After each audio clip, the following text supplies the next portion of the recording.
Last in Line Nation, hey, welcome to a special edition, kind of a standalone episode today. And, as we always are incorporating themes every month and it changes, we're going to do one here that is unique and stands alone. And I couldn't have asked for a better guest. In fact, he kind of inspired this idea. So I want to introduce to you Chad Busick. So Chad is an amazing, I would say, motivator, coach, entrepreneur. I want to read his bio for you because you're going to see kind of why we invited him here. So he is the owner and creator of Championship Mindset, and he works with corporate and athletic teams. He's a master facilitator with advanced sports technology. Works with college teams at all divisions in the NCAA levels and the NAIA levels, as well as high school and competitive teams across various sports. So we like that. Sports guy, sports minded. We love that. He's also a certified trainer with the John Gordon Power of Positive Leadership team. And he's the co host of the Championship Mindset podcast. And he just released a book called The Rock Tumbler not long ago. And I would be remiss to not mention married 25 years to his wife Jennifer and has two wonderful daughters, athletic daughters, playing college soccer at Trinity International University.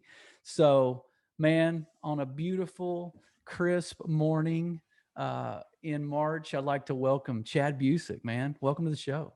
John, thank you so much for having me. So looking forward to this conversation. I know we've talked a couple of times prior to this, and just love what you're doing. Love this last in line, just the concepts that are coming to you and what you're sharing with your listeners. So happy to be on. Thank you. Yeah, man, it's a privilege to us, and I will speak for the audience and say we're honored to have you. As we talk about last in line leadership, it's not overstated enough that we are all about servant leadership, faith-based platform, and we're talking about right out of the Bible, Mark 9:35, that says to be first, one must be last of all and servant of all. And so it's not about us. And I believe we gauge success on how many people we touch and what our fingerprint in others' lives looks like. So, man, I got a great guest today. And so we're going to dive in. So I want to give the audience a little context here. So we're going to call this episode Build an Edge, E.D.G.E. And so couldn't be a better guest around championship mindsets. And to be champions, I think of what are we doing to be victorious? Like victory is a big word, right? And it looks different for everybody. It can be small, it can be large. Uh, we talk about it in college athletics. I have sons that play college baseball, and so building an edge is crucial. It's all about the training, it's all about the reps.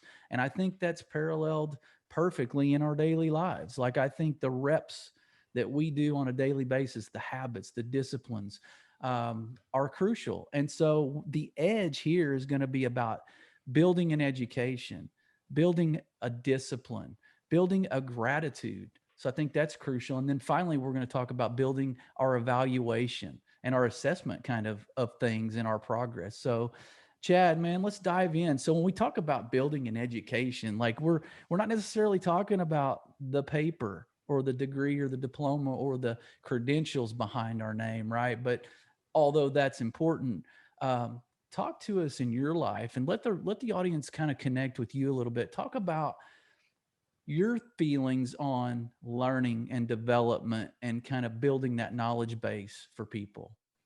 Yeah, it's a great question, and I love this idea of edge because when we look at our lives, whether it's on the athletic field, whether it's in our professional lives, our personal lives, everyone's always looking for an edge, right? Everyone wants the edge, and we hear that so often. And so I love the fact that you've built that into an acronym to kind of get behind it, and it really comes back to my company and this idea of a championship mindset. For me, I was working with a lot of athletic teams at all different levels, and every athletic team wants to win a championship, right? It's a Mhm. given. They want to be champions. They want to be part of a championship team. And so what I started looking at is, okay, well, that's great. That's kind of a given, but what's the behind that? What's the DNA of a champion is really what I was after. And to Mm. me, that really goes well with this idea of education, because the championship mindset, uh, I'll share the formula with the listeners because I'm sure they haven't seen it, but Yeah. it's the top 6 items remain consistent, and it starts with talent. We all have been given talents in our lives, whether that's athletically, whether that's in business, or whatever it might be. uh, but talent alone is not going to be good enough. We have to add other things with it. So the first thing we add is hard work. What we do, life is hard, and this goes all the way back, to the garden. That Hmm. life was going to be hard. We're going to have to Hmm. work the land and work in our professions and what we do. The next one is attitude. Our attitude is everything and how we approach things. And Hmm. things are going to be difficult. We have an enemy in the world that's going to, you know, kill, steal, and destroy, Yeah. right? And so our mental toughness, and where do we get that from? So we'll talk a little bit about that. The next one is teamwork. We fortunately don't have to do this alone. We have other people around us to come beside us, whether that's teammates in sports, family members, friends, people in our men's groups, whatever it might be, to do life with. And the last one is passion. Mm. And so we talk a little bit about that. And then that's, if our listeners can stay with us, we're doing, I know it's a little early, we're recording, but it's a little math. We're going to divide that by one. And it's one life at a time, 1 year, one game, one season, one athletic Love it. contest, one practice. And it's even with family and friends. And so Hmm. for me, that's really this idea of a championship mindset. That's what drives you to want to have the actions and behaviors. And we'll talk about that in a little bit. But here's the thing that's really cool about this formula. I created the formula a couple of years ago and Hmm. started sharing it with teams. And then through some of the reading, I came across this passage in Romans. It's Romans 12:10 through 13. And, I always say, if you want to make God laugh, tell him your plans. It's one of my There favorite you go. sayings. And, so I make this formula and I'm reading through Romans. And John, I'm just going to read it because it is item for item exactly what the formula I talks will about. say also, just as a caveat, we spoke a couple weeks ago about this, and I got to tell the listeners, if you're drifting at all right now, please lock into this because this is powerful and it'll probably give you chills like it did me. So go into this. Yeah, so I'm just going to read it straight through. So this is Romans 12:10 through 13. It says, "Be devoted to one another in love. That is your talent. That's what your talent's been given, right? Honor one another above yourselves is your teamwork, right? So going back to the formula, Hmm. never be lacking in zeal is your hard work. Keep your spiritual fervor serving the Lord is your passion. Be joyful in hope, patient in affliction is your attitude. Faithful in prayer is your mental toughness." So that's all 6 items on the top part of the formula. And then the last part of the verse says, "Share with God's people who are in need and practice hospitality." That's everything on the bottom. That's the settings in which we do that, whether it's work, sport, social. And share with God's people who are in need. That's the people that are in our lives, our workers, our teammates, our family Hmm. members. And so I was just blown away as I created this formula. And so when I share and work with teams, everybody gets the championship mindset formula. But I am fortunate to work with some pretty cool Christian based schools as well. And so Hmm. when we do that, and I've spoken in chapel a few times, it becomes a Christ like mindset, because that's really what we're about and what we're called for. So kind of going Yeah. back to your question of what makes us better, it's that mindset of understanding. And I always applied it to the idea, and I love this saying, that the talents that we've been given are God's gift to us. Yeah. What you do with the talents is your gift back to God and to the community. That's good. That's real good. That's a great perspective. And again, I can't, it's crazy that, you created this formula and then later it was just sort of reinforced. So that scripture was in you already, but you just didn't know to attribute or connect the two dots. And that's one of my favorite scriptures. I've got it written everywhere. It's in my phone everywhere. So couldn't be better to build around that. Couldn't be better. Man, and just a little bit about, the education piece, talk about, um, I guess to your audience, what's the one thing that these groups that you're coaching or presenting to, speaking to, do you hear a common theme from them that they really are, that resonates from that formula, or something that they feel like they can apply that you're hearing from anyone, or maybe one common theme, just feedback you're getting? Yeah, I don't know if it's necessarily just one thing, but I think what we're finding is the formula really resonates with people at different levels, right? So I had an opportunity to interview Kurt Warner about a year ago when I was putting this book together that I've been working on, and he brought up a great point. And everyone I talked to has a little bit different aspect. He said, hard work, for example. Let's just take that one. He said, we understand that it's going to be hard work, and a lot of people have this idea that if we just go out and we work hard, that we're progressing.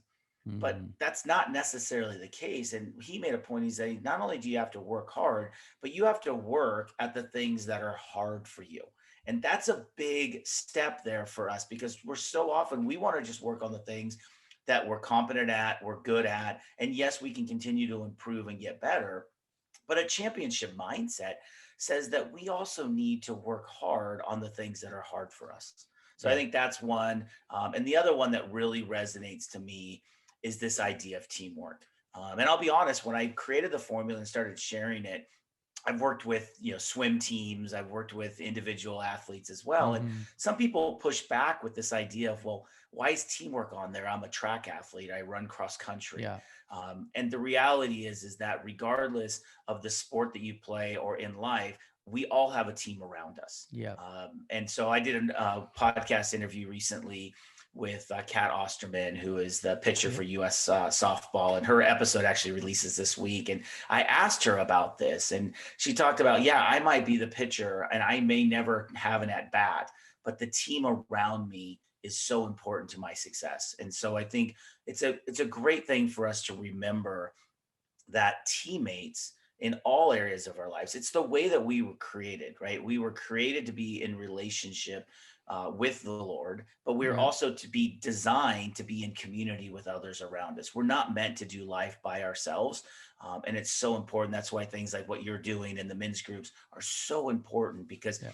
isolated alone, we're bound to fall. That's right. That's right. And there's all kinds of scriptures supporting that, and talking about doing life with other people, and just building off of each other. And like you said, to your point, like, I think we learn more from our discomfort. And we definitely grow more from discomfort than we do from just being completely in our wheelhouse and smooth sailing the entire time. So let's move along right here to the next letter of, we're building this edge, and the next one is discipline. And I mean, when people hear discipline, of course, they think they like almost relate it to punishment.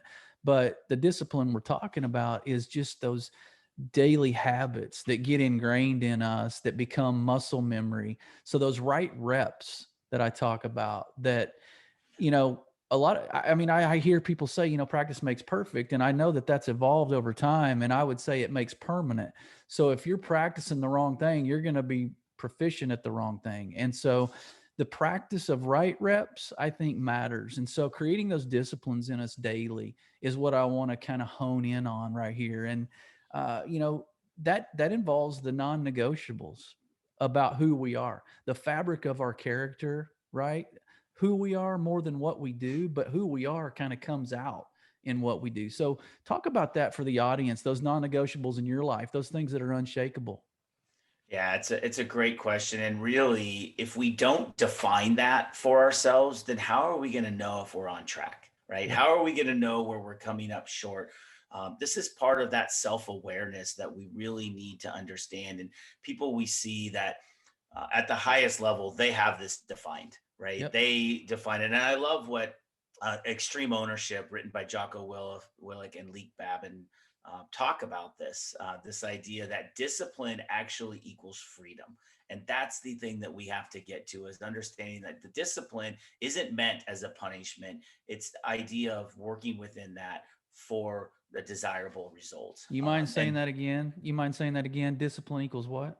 equals freedom, right? Within the right disciplines, it equals freedom to be It's able good to do stuff. it. And so I'll give you an example. So you mentioned earlier in the bio, I do work with John Gordon companies and the power of positive leadership. And a few years ago, John Gordon, Dan Britton, and Jimmy Page wrote a book called One Word. And the idea with one word is that each year you choose a word that, instead of creating New Year's resolutions, which Yeah. 50% of the people, I think it is, don't even make it past January with their New Mm, Year's resolutions. yeah. Instead, you pick a word that you're going to live into that year. They also have another book called Life Words. So a couple of years ago, I did that. My first word was focus. And John, you're going to love this because I know you're big on acronyms. You're working with these a lot. So this is right in your Let's wheelhouse. go, Um, man. so it's called focus. And now it's become my life word. And so for me, there's a lot of distractions. There's a lot of things out there pulling me in different directions. And Yeah. so my non-negotiables really start with this idea of a focus mindset. And the F is for family. It starts first and foremost with being a good father, being a good husband. I have to be good for my family, regardless of all the other things I want to do. I have to be there first and foremost. The O is for others. And that's being others focused. Fortunate to work with the teams and the coaches and the players that I get to work with. And so I want to be the best I can for them. One of my favorite sayings in life from Zig Ziglar was that you can get everything in life that you want if you just help enough other people get what they want. And not a lot of people think like that in the world today. It's always a me Yeah. first. Let me get mine and then I'll try to help some others. I want to be others focused in that way. The C in the middle is for Christ. Obviously, my faith is very important to me. And Yeah. honestly, Christ has to be the center of it. If he's not the center of it all, then I'm not going to Good. be good to anybody or anything out there. I'm going to gravitate more into my own selfish ways. Mm-hmm. The U is for unseen. And that comes from 2 Corinthians 4:16 and 18, which is that we would focus not on things that are seen, but on things that are unseen. For what's seen is temporary, and unseen is more eternal. Right. So that's a big part of it. And then the last S is for self, and taking care of myself, Good. spiritually, mentally, physically, all of those things. So for me, when I'm deciding what to do in life, it has to fit into one of those 5 areas. If it doesn't, then it's a distraction. It's something that's pulling me away from my focus and where I need to be. Yeah. Yeah. And I think, we laugh about the acronyms, but I tell you, it'll help people remember things. And it, like you just, I mean, you're building something pretty significant around that. And I want to mention to the audience too, just a plug for what we do at Lesson. Yourself was last in line on the focus. Not that it was least important, but Yes. you know what I'm saying? It just, I don't know. There might be a metaphor in there somewhere, but hey, Yeah. those are great non-negotiables. I think the audience can probably resonate with every single one of those, and hopefully they can adopt that in their life, because that's the point of what we're doing, is to share what works and put it out there for others to determine whether they want to utilize something refreshing or different, or just try to navigate in a different way. We can all get to the same destination driving different vehicles. So I mean, incorporate some of these little things from other people, and I'm telling you, that's how we get better. And you talked about what creates, or you talked about a little bit about the championship mindset. Talk to us about maybe a common theme from some of the well polished athletes that you've talked to, some of the higher level athletes, and what habits do you see are common? Yeah, it's a great question, because you can have an amazing vision of what you want to accomplish, but if you don't have the actions and the behaviors that go with it, you're gonna come up short, right? When things get challenging, you're gonna give up. Hmm. And so for us, we really talk about this idea of high performance thinking, right? High performance tactical thinking, and for us, it's a triangle. On the top part of the triangle is the what that you want to accomplish. So let's take championship mindset, for example. That's the what we want to have that. Hmm. But that in itself is not going to be good enough. So Yeah. even that we have to add. So on the bottom right of the triangle is the how. It's the actual actions and behaviors that are going to help you achieve whatever goal you're trying to achieve, whether that's in sports or in life or in business. And so, what are those actions and behaviors that you're going to be working towards? And then on the bottom left of the triangle is the why. It's the purpose behind why you want to set that goal or achieve that in the first place. And if we don't have these three things together, then it's likely to fall apart when challenges happen, right? And when we find those roadblocks and the speed bumps and all the things in life that we deal with. Mhm. And so really athletes and people that I work with at the highest level, they've got this figured out. They know what they want to accomplish. They know the actions and the behaviors and the how they're going to accomplish it.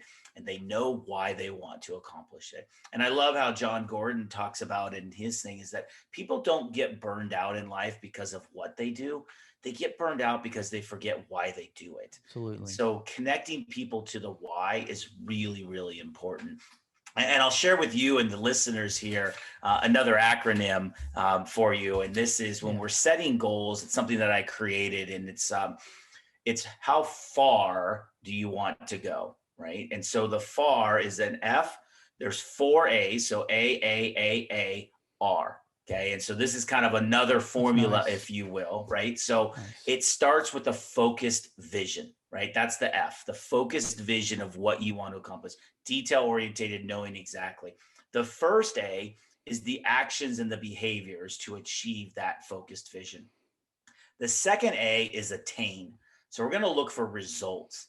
Are we getting results that are marching us towards that focused vision? The next A is assess, right? So we're going to assess and we're going to evaluate those results to see if we're on track and if Yeah. we're making progress. Okay. And when we assess what we're doing and the direction we're going, Mm. then we have the next A, which is adjust. So now we can adjust and make changes either to our actions and our behaviors, the vision, whatever it might be. And then that leads us to the R, which is repeat. Go back to the focus vision, actions, attain, assess, adjust. And so what we see so often is people set a worthy goal but very rarely do we see someone set the goal and then go straight to the goal. And if we do that, we probably didn't set the goal high Yep. enough, Yep. right? So it's understanding and anticipating the challenges and obstacles that may come our way and how we're going to work through those. That's so much important part of and being setting a good goal is not just having a good goal, but understanding the things that you're going to have to work around the potential obstacles to help you get to that goal. Yeah. Yeah. Yeah. I mean, there's so much meat on that bone. And I just feel like it folds right into the discipline. And for the listeners, like when you hear the word discipline, hopefully you've changed a little bit of your perception of that word. And now you understand as he's unpacked so many practical ways to like walk that out and understand how to create disciplines, why you're creating them, and how to repeat those behaviors. Because those habits, I'm telling you, we create bad habits just as easily as we do good habits. So let's kind of buy into the fact Well, that we're John, wired to be habitual. let me jump in there. So there's a great book that if people are looking, if they're struggling with habits or looking to Yeah. create good habits, James Clear wrote a book called Atomic Habits. Right, it was a bestseller, amazing book, and he just kind of walks through a lot of that. Yeah. Another one that's been out recently by David Nurse, who works with a lot of NBA players, athletes, Mm, called Pivot and Go. And his is actually like I think it's either 29 or a 30-day plan to like changing actions and that's so behaviors good. around. And I'll give you a quick story. So this is how things kind of work with goals. So years ago, I grew up playing soccer. And so after I got done playing soccer, I wasn't running as much, kind of got out of shape a little bit. And I'd always set a goal. And this goes back to discipline as well. I say, okay, I got to get in shape. So I'm going to set a goal. And so I set a goal to run a half marathon. So I set the goal. I got a training program out. I was very disciplined in my training, 3 4 month training program, running however many days a week. And so then the race came and I ran my race and I, finished, I did what I needed to do. I said, okay, well, great job. I'm going to take a week off. And then it became 2 weeks, and then it became 3 weeks. And so I set the goal, but didn't produce. So I said, well, that doesn't work. So then I said, okay, I'm going to run a marathon. So I set the goal to run a marathon, 26.2 miles. Now it was a 6-month training program. I had my runs, did the race, made my goal. And then I said, well, I'm going to take a week off, 2 weeks, a month. And it was over and over and over again, this same thing. It was a worthy goal, but I wasn't focused on the right thing. And so a while back, a buddy of mine read an article about running streaks. And it was simply, he shared with me. And so the new goal became that I wanted to run 3 miles a day, every day for a year straight, 365 days without missing a single day. Bless your heart, man. And so Bless your heart. I did it. I achieved my goal. Do you know what I did on day 366? Rested. No, no, because it would have been the same pattern, the same thing as when I set the goal of the half marathon. Right. No, I hear you. There's a finality to the goals that you're talking about, not getting to that finality component. Go ahead. Yeah. So I ran the next day, right? I got up and I ran 366. So John, we're almost in April. So on April 17th of this year, it'll be 10 years in a row without missing a single day of running. 3 miles, 30 minutes every single day without missing a single day. Right? Why? Because now my goal has changed. It's not that I just run, it's that I maintain an active, healthy lifestyle by running 3 miles a day. Yeah. That's changed the focus. And the reason I share that when we talk about discipline, and it's not that I want to brag or boastful about the fact that I've run every day for 10 years in a row, but it's more, the thing I'm most proud about is that all the days in the past that I would have taken a day off, that I didn't. And I just got up and I kept doing it, finding times, being creative. And I've got some amazing stories about ways that I kept the streak going and things like that. But I will tell you, as we're coming through this pandemic, having that discipline of running every single day has been so valuable to me in so many ways through this pandemic. It's allowed me to get outside, connect with nature. We'll talk about my book, but I would say probably at least 80% of my book was written through my runs each and every day. Just the creativity. And they've actually done studies about this that say when you go out and do a walk or you do a slow jog, that you occupy just enough of your left brain that it actually opens up more of your right brain for creativity. So a lot of the ideas that I talk about in my book, I got from my runs. So that cool. Discipline opens up the freedom, and it's helped me be better in my focus mindset, because I know that each day I get out, that's me time. I just kind of listen to music, listen to a message, whatever it might be, but it just recenters me. So good. I mean, it's so good, man. And I know, I love how you kind of let those goals evolve, because some people think they lock into a goal and it's stuck and it's in permanent marker. And some of those goals have to sort of go through a transformation in order to sustain the habits, like you're saying, and become muscle memory. Because all of a sudden your body is just conditioned to say, we need to go do this. And I think it's great. And the mind is no different. So on this mindset topic, we kind of go into this third component of building an edge, and the gratitude. So let's go basic. Can people build an attitude that's grateful? Can people build a gratitude? Yeah, I mean, absolutely. And it's one of those things where you look throughout scripture, right? In all circumstances, give thanks in all circumstances, right? It doesn't say in the ones that you want. I mean, the idea, the concept of gratitude is throughout scripture. And it's something that a lot of times we kind of get in our own way with it a lot. And I think, two of the main things that I see, pride is a big thing, right? That gets in the way. But when I look at social media today, when I look at just the world in general, we have a comparison problem, right? And with this comparison problem really gets in the way. And I wrote about it in my book as well, that when we compare ourselves to others, one of two things happens, and they're both bad. And there's not really much benefit to them. So let's say we compare ourselves, we'll use the athletic field, okay? And we are a better player, we're a better hitter, we're whatever it might be, whatever sport. If we're better than someone else, and that's our comparison, right? Now we get to deal with this pride. And we're evaluating our abilities based on someone else, an external force. And we're not living into our full God given potential, Yep. and measuring ourselves in that way. If we compare ourselves and maybe someone's better in some area of our lives, whatever Mhm. that might be, Yeah. then we're dealing with this envy, and that's a negative as well.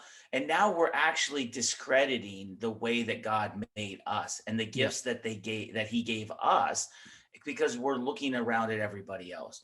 And so I think for me, this kind of ties back to the gratitude. If we have to compare, which we want to compare, then we need to compare ourselves to ourselves. Yep. Right? Are we better today than we were yesterday? Are we better Yep. tomorrow than we are today?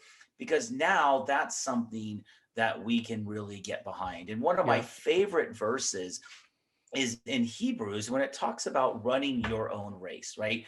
And and I want to focus on your race. The race marked out for you is the very end of that verse. And we get tied into a lot of times the, you know, getting rid of the things that hinder us, the things that bind us, Yeah. and run with perseverance.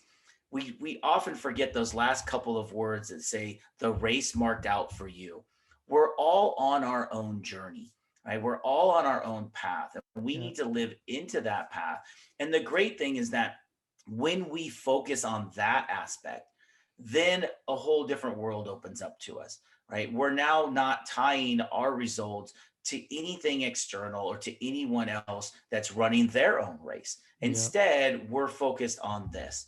And I think that's really important. I'll give you a great story, an athletic event that you could go back and look. It's one of my favorites. It's from the 2016 Summer Olympics. It was the Mhm. men's 400-meter final race. And you can go back and you can watch it on YouTube. It's an amazing race. So, South African in the race, Wayne Van Niekerk, is draws lane 8 for the final for the gold medal. Now, lane 8 is the worst lane to run in any race, right? You're out there all by yourself.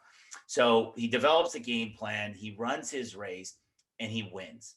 And he wins the gold medal out of lane 8. Here's the reason I share that story is because he started on the stagger all the way up in front. Mm. He went and ran the entire race and never saw another competitor in the entire race. They never caught him because he was all the way out there and they never got even with him. So he ran with blinders on, stay in his lane, ran. And not only did he win the gold medal, but he broke a world record that was held since 1999 in Michael Johnson, right? I believe that if he was running in lane 4 or 5, he might still have won, but he probably doesn't break the record because he had to stay in his lane. He had to run his race and just be confident in that and not worry about all the other things that are going around. And I think today that I see in the world, so many people are focused on all the other things around them, not staying in the lane. So you say, well, okay, that's a great story, but how does that relate back to gratitude? Yeah. It relates back to gratitude because if we're focused on what everything else is going on around us and everyone else, then how are we going to take time to be able to be appreciative of where we are at and what we have? And I think that's one of the biggest lessons that's come from COVID in the last year is that there's been so much loss and so Yeah. much, and everyone's lost on so many levels. Yeah. Some have lost more, whether it's family members, whether it's jobs, careers. I have daughters that were in school, so Yep. my youngest missed part of her senior year in a traditional graduation. So we've all Right. lost. But when we focus on that loss, this is it's we lose focus on what we have. And even in the midst of this crazy year and all that we've lost, we still have so much to be thankful for. So I think it's really kind of shifting that mindset, that focus, if you will, and understanding that we have so much to be thankful for. Yeah. I mean, and man, you said the key word to me was potential. And I talked about this in my book as well about wearing blinders. Why do they put blinders on horses in horse Yeah. races? And so I think there's value in that to not just tune out the world and be oblivious, but based on your progress, I think those blinders are healthy to a degree. And to your point, you know, you're running your own race against yourself. And let's be focused on what our potential is. And because if we're not, what kept coming to me as you spoke was it's a slippery slope because it's a sliding scale. If you're, you know, the guy or girl next to you, like that person's going to change from year to year. So that's a sliding scale of your worth in a good or bad way. And so to create that stability and to create some of that consistency within our own mind, which is what we're talking about, and to build an edge in gratitude, let's stay in our lane. Let's stay with the race we're running, because then I think our gratitude becomes a little more magnified because we are grateful that we're made that progress. Maybe it's a small step. And you talk about running, and I always say, you know, marathon runners didn't you guys didn't start running marathons. You probably started running around the block a Yeah. couple times with that one step, right? That one step. So if we're in our own race with our own potential and gauging our progress on that, I think it's easier to take that one step, to be grateful for that one step and that progress. So I mean, I love your stories. It's why we do this. I love hearing different perspectives. So man, to round Well, this conversation. Yeah. John, let me jump Yeah. in Yeah. there. Yeah. I mentioned James Clear's Atomic Habits earlier, Right. and this is a great, excuse me, opportunity to share a little story. And I love this towards the end of the book. He talks about, you said potential. And he says that every one of us has limits to whatever area of our life. There's a limit to what we're capable of, Right. whether that's in work, sports, whatever the case may be. But he goes on and says the fact that we have limits has nothing to do with the whether we're reaching the ceiling of our capabilities, right? And people get so focused on the fact that we might have a limit that they rarely exert the effort and energy required to get anywhere close to those limits. And Wow. to me, that really goes back to this championship mindset, is that a championship mindset says, you know, just how close did you get to realizing your full God-given potential in any area of your life? That's a championship mindset. That's something worth striving for. That's the excellence that we're called for. Yeah. Well said. Well said. So, you know, at the end of all this, we've talked about a lot, and you know, we finalized this talk be the E.D.G.E being evaluation. And I think you mentioned it earlier. You talked about just kind of checking in, evaluating progress. Like champions always check in throughout the process. They always, okay, where, if my goal's here, where am I? Progress, here it is. Okay, here, where was I yesterday? Awesome. Didn't go backwards. Okay, so let's talk about evaluation. You know, what's important, I guess, when filtering information. We just talked about comparisons. But good or bad circumstances, we've got to filter information in order to establish kind of that healthy evaluation, right, of ourself and our mindset. Go into some of that, would you? Yeah, absolutely. So I'll start athletically. I mentioned the interview that I had with Kat Osterman, which is an Yeah. amazing interview. And I love her perspective on this. She was taught early on, I think it was from her parents, that we have an idea that when we play in an athletic event, it's good or bad, right? Good or bad games. We have the results. And she had mentioned that she was taught that it was not good or bad, it's good and bad. Every game that you play, there are good moments and there are bad moments, and being able to evaluate it from that perspective. Yeah. I just see so many athletes that we work with. It's a great example I'll share with you. I was out in Chicago last week and attending a college soccer game, and you know, we're in the moment. The team that I work with was up 2-0. End up giving up a couple goals. It now goes into overtime, and in overtime, there's a corner kick. The ball's played in. There's a foul in the box that's not called by the referee, and the other team ends up scoring and winning the game in overtime. Now, you could walk away from that game just merely looking at the results. We were up 2-0. We lost. That's terrible. Okay. You could also look at those same events, those same circumstances, and go, well, we shouldn't have lost because it was a foul. The referee missed Mm-hmm. it, and we can blame it on the referees. Mm-hmm. To me, that misses the entire point, right? When we Yeah. look at good and bad activity. So I was watching the game film and I was talking to the center back at a couple days later, and I said, you know, that's a foul, and it's actually, it actually was confirmed by the head of the referees for the conference. Said yes, that should have been called. I don't know why they missed it, but I said, if you just negate that as a foul, it should have been called, you miss the learning opportunity. Look at the film closely. There are things that you could have done differently to put yourself in a position to protect yourself, to give you a chance to win that ball, even regardless of the foul. Now, that doesn't take away from it should have been a foul, but there's a learning opportunity. And I think that so much goes back to this idea. We talked about mindsets, and Carol Dweck did a lot of stuff with mindset, with the growth mindset versus a fixed mindset. And to me, this is really the crux of the evaluation. Are you looking at the results, and are they affirming to you personally, or do they tear Hmm. you down personally? Or Hmm. that would be a fixed mindset? Or do you look at it as a growth mindset?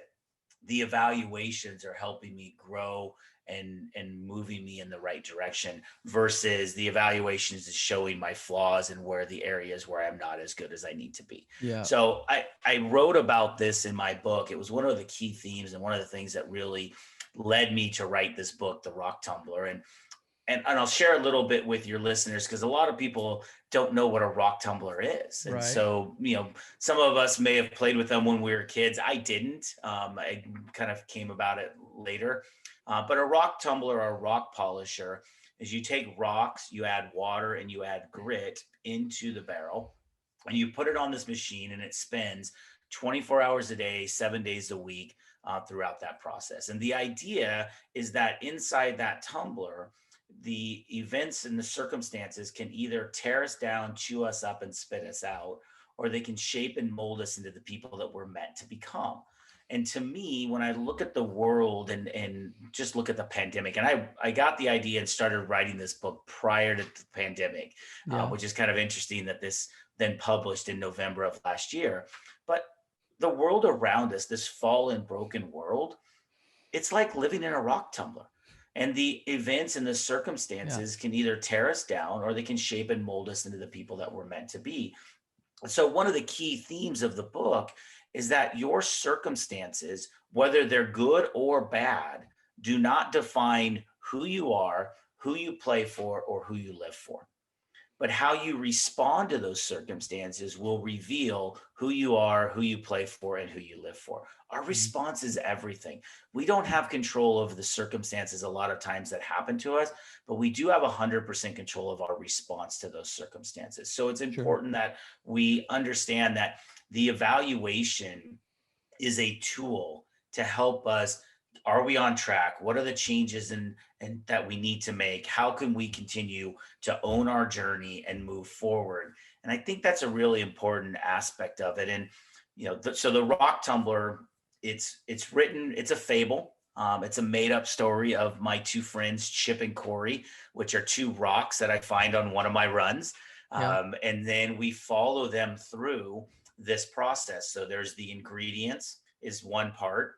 There's the process that happens inside the tumbler, and then there's the results. And throughout that, there are 16 life lessons from the rock tumbler that we can apply. And then at the very end of the book, I go back, we revisit Chip and Corey, and then it finishes up with 16 verses, one for each of the 16 lessons. And I just Mm. think it's been the feedback's been amazing. I Yeah. never saw myself as writing a book, Yeah. but the idea came and it just kind of resonated and wanted to share with people. It's a super quick, easy read, take you less than an hour, pictures, Love and it. just meant to be a quick hitter. So I Love it. think that's the important thing, is understanding the value of evaluation and Yeah. what that can help us grow with.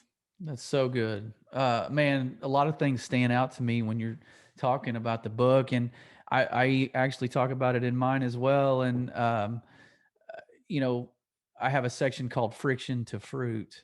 And, when you talk about sharpening an edge, of a sword, and the heat and the friction and the resistance that's required. Right. And you're talking about the ingredients to polishing these rock. The thing that stood out to me is that you didn't write it about just one rock. So there's always, I think it's crucial that we're going through these situations with somebody, that we have a partner, a wing person, and somebody that can kind of see those blind spots. And, I guess one quick question I would have for you is, what's your advice to somebody that maybe feels like they're isolated? Maybe they feel like, they've got a lot of acquaintances, right? We've got Yeah. people we text, hey, did you see the game last night? But really and truly somebody that we've given permission to kind of hold the mirror, if you will. And so talk about your advice to the listener that's really looking for that other rock to climb into the tumbler with, like that other person to kind of glean off of. Talk about that. Yeah, and I think I'll address that in two areas. I think first of all, we all need those people in our lives, right? But studies have shown that, and this goes back to the comparison thing. People look and it's like there are people in our lives that are just they're like they seem to be friends with everybody, right? They have these Sure. acquaintances. But what I'm more interested in is what's the depth of those relationships, Sure. right? Because the studies have shown that you can really only hold close relationships with about 10 people, right? And even less when you talk about the true intimate circles Yeah. and things in your life. So focus on the depth of the value of those relationships, not the quantity of those relationships, right? Good. So it's okay to have just a few close people, have those acquaintances. And I think we can use the analogy of the rock tumbler as a great metaphor here because, and that's why I used it. When you look at the rocks that go into that tumbler, they're none of them are the same. They're all different sizes, they're all different shapes, they have different characteristics, different colors, all of those things. That makes up the world that we live in. And all these people, but when you're in that tumbler, the people Yeah. that are in your life, they all impact you. And they impact you in different ways. Some people have large, they're larger rocks. They have Sure. more of an impact on you. Some may have smaller areas, coworkers, things like that, people that are acquaintances, but everyone has an impact on us. And I also think the other thing that I would say is that we look at people who have a positive impact on us, and we certainly want to be around those people.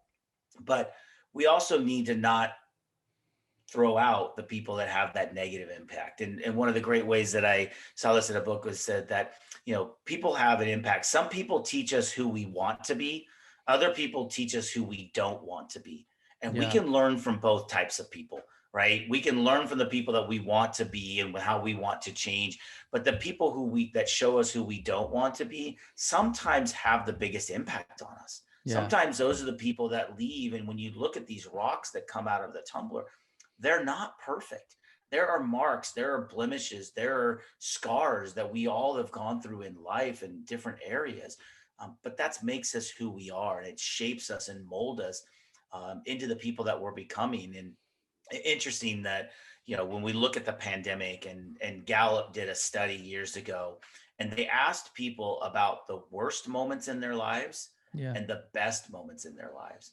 And John, the crazy thing is that they found that there was an 80% correlation between the worst and the best. Somehow, through the worst things that we go through, tie us to the best, the highlights, the things that we grow and become. And to me, that's what this book's about. That's really what this pandemic is really going to show in the end. I see people all over the place in the world right now, but the people who are doing the best is the people that are understanding that these circumstances that they're going through don't define them, but it's helping to shape and mold them into the person that they want to be. And so I think that's a really big part of this is looking outside. Yeah. And I would challenge anyone to show me someone who hasn't had a struggle, someone who's been at the top and the pinnacle of their career, their athletics, whatever, and hoisted the trophy. Show me that person that didn't overcome something along the way. Yeah. So I think it's huge. That rock tumbler metaphor is brilliant. I love it. So I mean, I can't help but think about the numerous things that were taken away from this talk. I mean, I think the audience, whether it's 1 or 1 million people, I think somebody got better today. Like, I think they're leaving differently than when they clicked on this link to listen. So, I mean, I owe that all to you, man. Thank you for all of that grace and wisdom. Tell us where we can access your resources, where we can find your podcast, your book. Talk about how we can get more of that. Yeah, absolutely. So I'm active on social media. The website, championshipmindset.org or championshipmindset.net, have both of those. They both redirect there. On that, you'll find a link to the Rock Tumbler. You can go to the rocktumbler.com. That shows you more information about that. There's also a page on there for the podcast, the Championship Mindset Podcast. On social, you can connect directly with me at on Facebook and Instagram. It's at Championship Mindset LLC. And then on Twitter, it's at champ_mindset. And listeners, feel free to email me. You can email me at chad@championshipmindset.org. Love to connect with you. Love to hear what you're doing. If there's anything we can do to help support you, let us know. Yeah, awesome, perfect. Audience, thank you for tuning in. Thank you to Chad once again.